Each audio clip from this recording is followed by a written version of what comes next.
আসসালামু আলাইকুম। আর একটা বড় বিপদ দেখা যাচ্ছে যে বিএনপির সাথে জামাতের অনেক।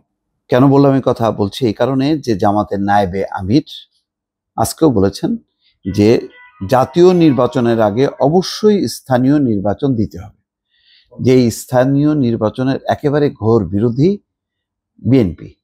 তাহলে জামাত চাইছে শুধু স্থানীয় নির্বাচন না, দেখেন সংখ্যানুপাতিক নির্বাচন। তারা নিম্নকক্ষ এবং উচ্চকক্ষ দুই কক্ষেই চায়। তারপরে হচ্ছে সংস্কার হইতেই হবে।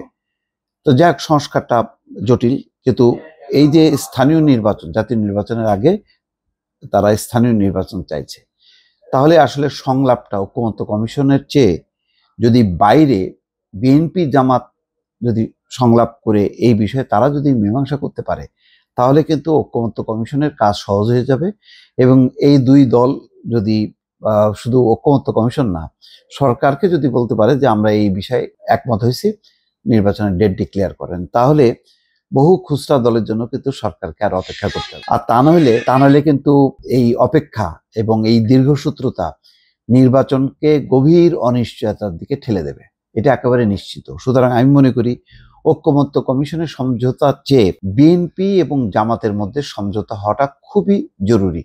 এটা যদি হয়ে যায় তাহলে কাজটা সহজ হয়, আর এটা যদি না হয় তাহলে কাজটা অত্যন্ত জটিল হবে এবং একটা অনিশ্চয়তার মধ্যে পড়বে, যেটা কারোর জন্যই কাম্য না। দেখেন, জাতীয় নির্বাচন হলে জামাতের সুবিধা, এটা সত্য কথা, কারণ তাদের মধ্যে দলের একটা শৃঙ্খলা আছে। তারা একক প্রার্থী দিবে, দিয়ে ভালো করবে।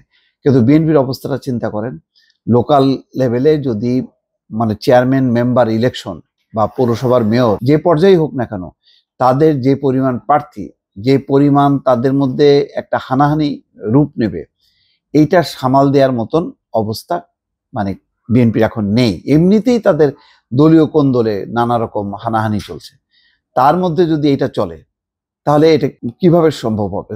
মানে জাতীয় নির্বাচনের আগেই কিন্তু পঙ্গু হয়ে যাবে স্থানীয় নির্বাচনকে কেন্দ্র করে বিএনপি। তো সুতরাং বিএনপি তো এই বিপদটা জানে, যে তারা তো বোঝে যে তাদের দলের কাঠামোটার অবস্থাটা কি।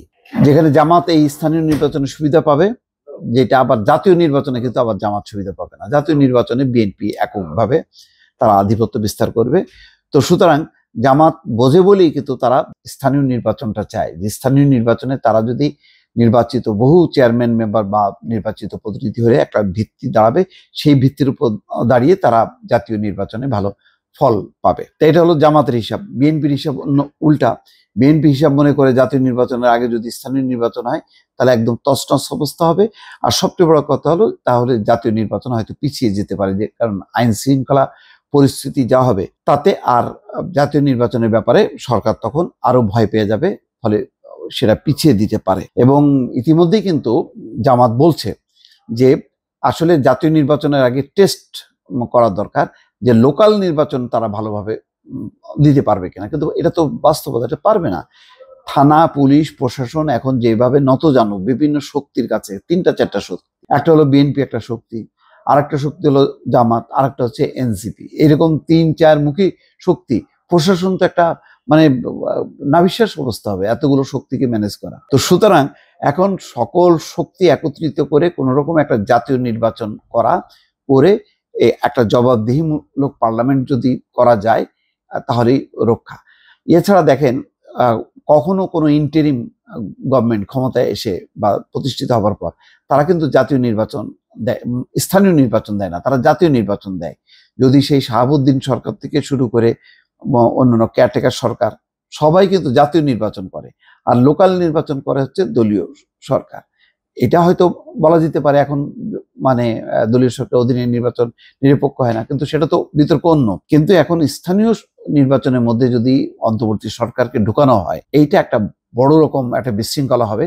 প্রশাসন, পুলিশের উপর সরকার নিয়ন্ত্রণ নেই, ফলে একটা মারামারি, কাটাকাটি, হানাহানি হয়ে এমন একটা পরিস্থিতি হবে, মানুষ নির্বাচন বিমুখ হবে, ফলে আর একটা সংকট তৈরি হতে পারে। সুতরাং জামাতের যে নায়েবে আমির অধ্যাপক মুজিবুর রহমান আজকেও যেটা বললেন, যে সংসদ নির্বাচন আগে অবশ্যই স্থানীয় নির্বাচন হইতে হবে, তো সেটার ব্যাপারে আগে আমার ধারণা যে এটা সরকারের উপর চাপায় না দিয়ে বিএনপি জামাত একটা সংলাপ করুক, সংলাপ করে তারা নিজের একটা সিদ্ধান্ত নিক, তাহলে সমস্ত কাজ কিন্তু আজকে যে অনিশ্চয়তা, নির্বাচনের মানে কি বলে আকাশে যে কালো মেঘের ঘনাঘটা সেগুলো কিন্তু দূর হবে দুটি রাজনৈতিক দল যদি মানে গুরুত্বপূর্ণ বিষয় যদি ঐক্যমত হয়। দর্শক ভালো থাকবেন, আল্লাহ হাফেজ।